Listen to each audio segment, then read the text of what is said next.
দেখো সবাই, উদ্ধত, উদ্ধতর যে বিপরীত শব্দ সেটা হচ্ছে তোমার নম্র। উদ্ধত মানে কি? মানে হচ্ছে অনেক কি বলা যায় এটাকে, যে অনেক অস্থির বা এই ধরনের একটা কিছু বোঝাতে মূলত এই উদ্ধত শব্দটা ব্যবহার করা হয়। আর যার বিপরীত হচ্ছে নম্র। নম্র মানে কি? ভদ্র, অর্থাৎ বিনয়ী আর কি, এরকম বোঝাচ্ছে। উন্মুখ, বিপরীত বিপরীত হচ্ছে তোমার বিমুখ, বিমুখ বা বিমুখ। এরপর কি? উপগত, উপগতর যে বিপরীত সেটা হচ্ছে তোমার অপগত। ঊষর, ঊষর হচ্ছে মানে ঊষরের যে বিপরীত সেটা হচ্ছে তোমার উর্বর। ঋজু এবং বকর, বুঝতে কি পারলে সবাই?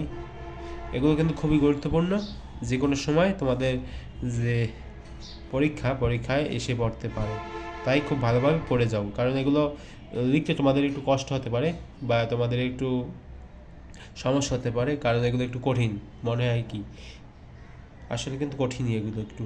কারণ এগুলো মানে যে শব্দগুলোর সাথে তোমরা এর আগে কখনো পরিচিত হও নাই, সেগুলো কিন্তু তোমাদের কাছে কঠিনই লাগবে। তো দেখতে থাকো, আরও কিছু ভিডিও আসবে।